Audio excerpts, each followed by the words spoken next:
Uy, mukhang sikip sa lagayan ah. Isdang samaral nga pala mga pok ang ating ipofood trip ngayon at sinamahan natin ang ginataang ampalayang ligaw. At dito natin ipofood trip sa tabing dagat. Kaya mga bok, samahan nyo kami. Tuyo.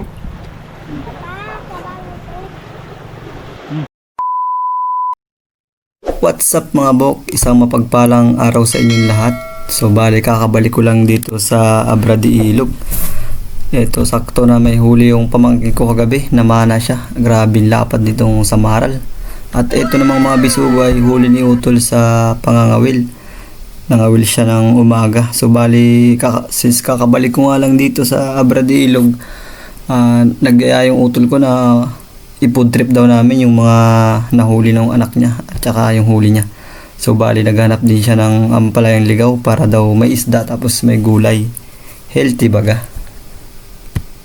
At habang naghihimay ng ampalaya yung ate ko ay nanonood naman yung pamangkin ko. Ano kang sipag mo? At eto na mga bok, inumpisa na ni Utol na linisin itong isdang samaral na napakalapad. So bali binilang ko nga kung ilang hiwa kasi pipiliin ko yan kung alin yung pinakamalaki at yun ang kukunin ko mamaya. So ito mga bok, bali nag-prepare na yung pamangkin ko magkayod ng nyug panggata dun sa ampalaya. Kasi pag talaga ng pamangkin ko, abe ayos mo ka habang nagkakayod. At ito na mga bok, naumpisahan ng gayatin. So bali nanguha tayo ng kalamyas diyan. At ito ready na yung ating panggata. Bali ang ginawa lang natin dyan ay pinakulungan natin tubig kasama yung kalamyas. At ito namang mga isdang bisugo at pusit ay iihawin natin para balance. May sabaw, may inihaw. Bali, time-lapse lang natin yung mga bok kasi medyo nagugutom na ako dyan. At pagkalagay nga ng mga gata, mga bok, hintayin lang natin siyang maglatik-latik bago ilagay yung ampalaya, yung dahon niya. So, kumulo na rin yung tubig nung sa isda, inilagay na natin. At pagkakulo na ng maayos ng gata, mga bok, ay nilagay na natin tong dahon ng ampalaya. At ito na yung isdang samaral. Napakasarap niyan mga bok, sinabawan lalo may kalamyas. So bali ito yung texture mga bok nung ampalayang ligaw. Maganda dyan yung lumalatik-latik yung gata. Pagkatapos nga namin magluto mga bok ay nagtungo na kami pupunta sa dagat. So bali may nadaanan kaming saging dito. Shout out sa may-ari. Salamat po sa dahon na saging. Tayo magluto. So doon tayo magpo-food trip sa tabing dagat. Sa ni si Utol. Hindi kami nagluto doon sa tabing dagat kasi madilim. Baka abutin tayo ng ulan. Hindi tayo makapagluto.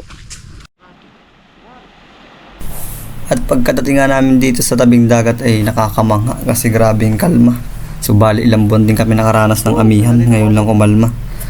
So naisipan ko rin mga bok na umakyat dito sa taas ng bato at ipakita sa inyo ang napakagandang view.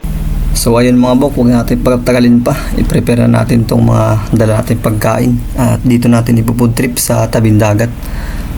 Ayan, meron tayong sinabawang isda, gulay at inihaw. Grabe, napakasarap. So syempre, bago tayo kumain, huwag natin kalimutang magpasalamat kay Lord sa lahat ng ating blessing na tinatanggap. Sariwang isda, sabi kagabi. So, tayong lukos. Ito ang sa atin. Sarap. Namansin, hindi tayo napagdalang tuyo.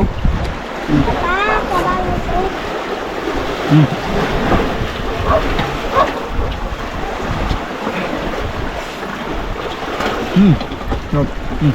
Sarap idol. Ito ang ligaw.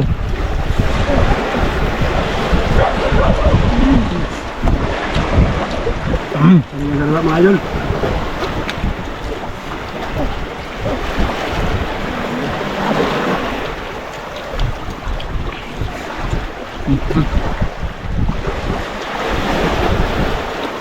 Pakaya.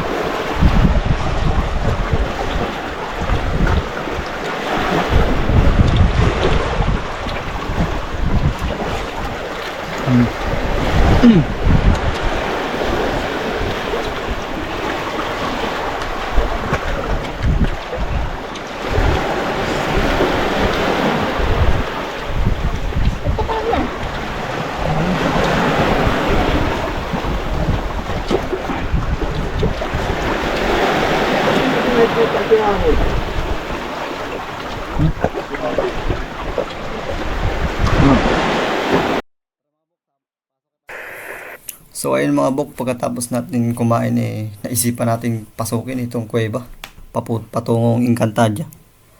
So hanggang dito lang ulit mga bok. See you sa ating next adventure. Ay, lalim.